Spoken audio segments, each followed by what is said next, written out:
Leitura bíblica em uníssono, façamos todos juntos. Romanos 14, 17 a 19. Porque o reino de Deus não é comida, nem bebida, mas justiça e paz e alegria no Espírito Santo.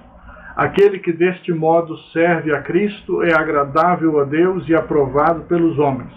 Assim, pois, seguimos as coisas da paz e também as da edificação de uns para com os outros. Vamos agora à mensagem do Senhor para esta manhã. Que Deus nos guie, que Deus nos abençoe e que todos possamos entender a sua palavra, a sua vontade, a sua direção para nós. O tema da mensagem de hoje é o reino de Deus. O propósito de Deus desde a criação foi de que a humanidade tivesse comunhão com Ele e fosse governada por Ele. O homem, no entanto, rebelou-se contra o seu Criador e passou a tentar a viver por sua própria conta. Mas Deus não abandonou as suas criaturas. Desde a Gênese, a humanidade está polarizada. Abel agradava a Deus, Caim não. Enoque andava com Deus, os outros de seu tempo não. E assim, por todo o Antigo Testamento, nós vemos nas histórias de Noé, de Abraão, de José e dos reis de Israel. A expressão reino de Deus ela é exclusiva para o Novo Testamento e ocorre 67 vezes na tradução Almeida, Revista e Atualizada. O reino de Deus não existiu no Antigo Testamento e não poderia, porque só Jesus traria as condições necessárias para a sua existência. Na mensagem de hoje, gostaria de guiar os irmãos através de algumas passagens bíblicas sobre o reino de Deus, esclarecendo o que é, onde está e como chegar lá. João Batista foi o primeiro a anunciá-lo, dizendo: o tempo está cumprido e o reino de Deus está próximo. Arrependei-vos e crede no Evangelho.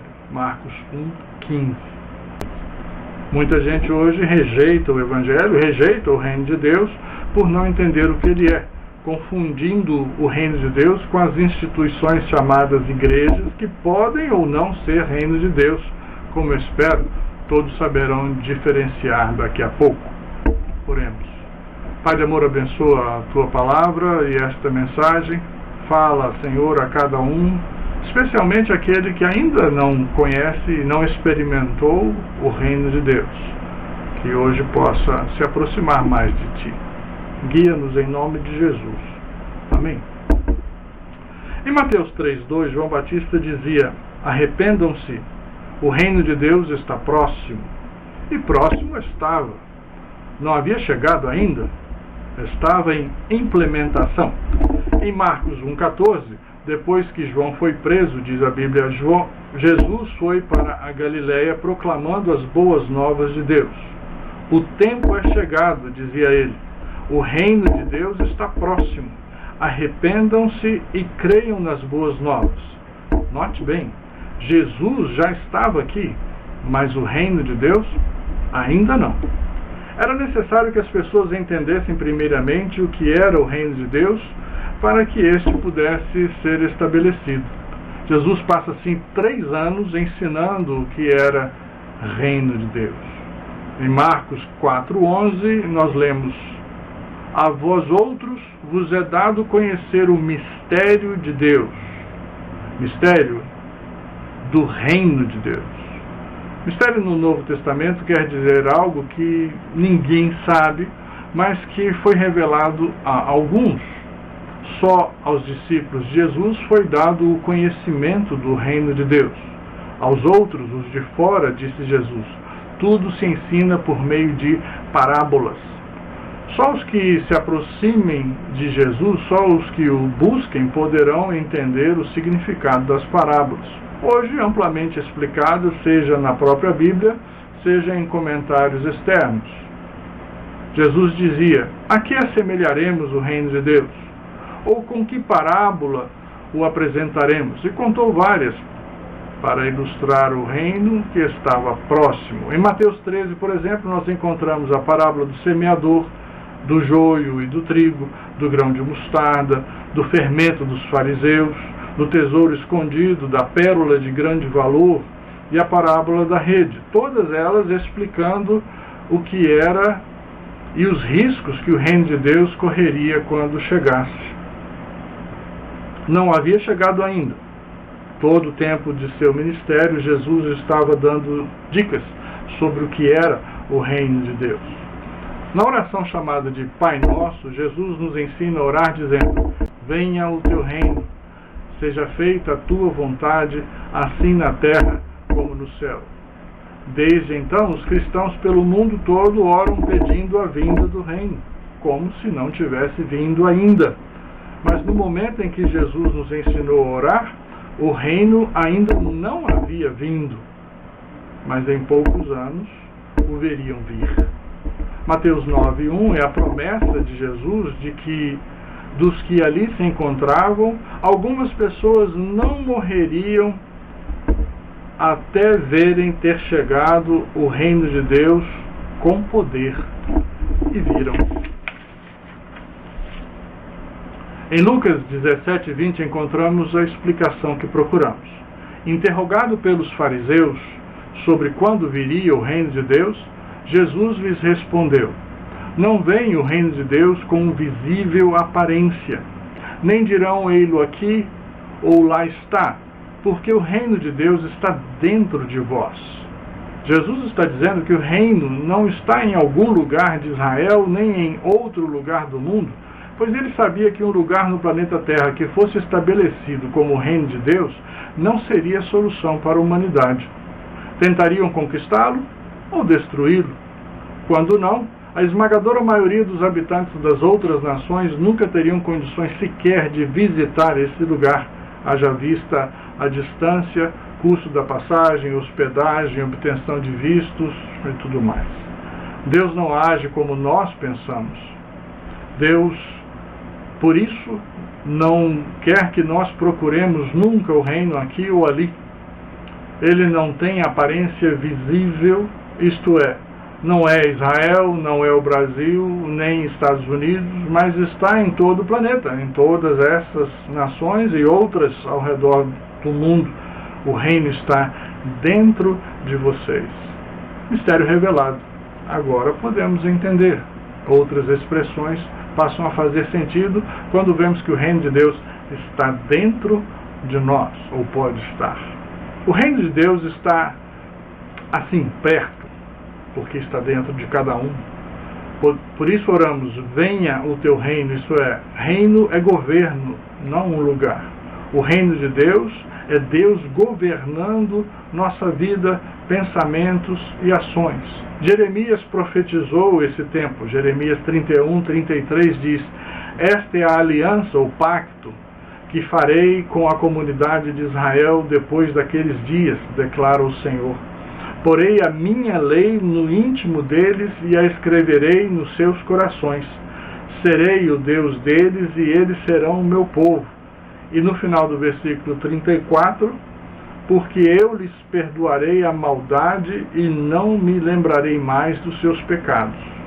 Isso aconteceu em Cristo, mediante o arrependimento. Depois da morte e ressurreição de Jesus, o Espírito Santo foi dado a todo aquele que crê em Jesus Cristo como Senhor e Salvador, para habitar em cada um, para ensinar-lhe e fazê-lo lembrar tudo o que nos foi dito por Jesus. A lei de Deus escrita em nosso íntimo, em nosso coração. Por isso, alguns daqueles discípulos não morrerem até terem visto o reino chegar com poder. Judas, por exemplo, não viu. Outros ouvintes que desprezaram a mensagem de Jesus também não viram, porque não receberam o Espírito Santo. Mas os que o receberam começaram uma vida nova, regenerados e lavados, cheios do poder de Deus para as coisas do reino de Deus, não para si mesmos. Quem está no reino de Deus não governa para benefício próprio, mas é governado para benefício do outro, para benefício do reino. Quem tiver ouvidos, ouça. Assim o Pai Nosso toma outro sentido. Pai nosso que estás no céu, santificado seja o teu nome, venha a nós o teu reino e seja feita a tua vontade, assim na terra como no céu. Venha, Pai, e governa sobre nós. Reina sobre nós e será feita a tua vontade. Só podemos fazer a vontade de Deus se Deus reinar em nós. Desta forma, o reino de Deus hoje está em todo lugar, como disse Jesus. Invisível como estado ou nação, nem aqui nem ali, mas em todo lugar, no meio ou dentro de nós. Só quando o cristão é governado pelo Pai Eterno, o reino é visto nas palavras e atitudes dos filhos de Deus. O reino se multiplica viralmente, por contágio, mas em vez de fazer mal, tem um efeito contrário ao dos filmes de zumbis, agora transformando os mortos-vivos em vivos, purificados e lavados. Infelizmente, por isso, tanta gente tem dificuldade em crer nas boas novas, porque nem sempre vê os que se dizem cristãos serem governados por Deus ou Deus reinando sobre eles. Aí não são reino de Deus. Tal é a importância de nosso testemunho. O testemunho do crente real é a capacidade do cristão infectar o não cristão com o reino ou o governo de Deus. Com tanta gente vacinada contra o reino de Deus pelas falsas instituições chamadas cristãs que vendem orações e pelo mau testemunho de muitos irmãos, seja por imaturidade espiritual, seja por não serem realmente irmãos, o joio da parábola, o desafio para a real igreja se torna ainda maior. O reino de Deus não é religião. As leis de Deus não têm nenhum dos rituais religiosos e sacramentos que os homens inventaram. Batismo e ceia do Senhor não são sacramentos, são mandamentos, são símbolos visíveis da conversão e da comunhão dos que são governados por Deus. Mas ser batizado ou tomar a ceia não fazem com que a pessoa se submeta ao reino de Deus. Só parece. Quem é governado por Deus é governado por leis superiores às leis dos homens. Por exemplo, se um dia autorizarem o aborto irrestrito no Brasil, os que estão sob o reino de Deus não o praticarão, assim como o divórcio sem a justificativa bíblica, e por aí vai. Quando o reino de Deus vem, o chamado para o serviço não é mais um convite esperando resposta, é uma convocação. Recebemos uma missão e daí somos chamados de missionários, indo para onde Deus mandar, ir representar o reino de Deus. Isso é demonstrar o que é viver com Deus e levar outros ao caminho que leva à salvação eterna e a uma vida transformada. Este é o reino que temos na terra por enquanto. Mas isso é tudo? Podem perguntar. Não. Quando Jesus voltar, nós não sabemos quando, nós seremos levados para um outro reino, o reino de Deus celestial, aquele de Apocalipse e aquele que Jesus prometeu que virá depois das dores que o mundo tem que enfrentar para nascer de novo, se quiserem nascer de novo. Lá, naquele reino, não haverá mais sofrimento, não haverá mais dor, não haverá pecado, haverá felicidade, haverá harmonia. Aquele reino ainda não chegou e não está tão próximo, embora não no sentido de alguns dias ou de apenas uns poucos anos. Ainda deve demorar um pouco para Jesus voltar, até mesmo para que tenhamos a oportunidade de servi-lo, de glorificar o seu nome e de ajudar outras pessoas a conhecerem o que é ser governado por Deus e escolherem o governo de Deus. Senão, não poderão ir para o reino eterno. Ficarão afastados, como o pecado faz, da glória do Senhor. Não poderão desfrutar das bênçãos de Deus. Mas o reino de Deus já existe agora, quando ele governa na vida de cada um de nós. É individual. Não está em algum lugar, está em todos os lugares onde as pessoas se deixam governar pelo Pai Eterno. E não há vida melhor. Não há vida mais gostosa de viver do que sob o controle e a direção do Senhor. Porque nada do que fazemos tem consequências negativas para nós. Tudo será positivo, tudo nos faz bem e faz bem aos outros, tudo contribui para o bem geral. É dessa forma que Deus pretende consertar o mundo.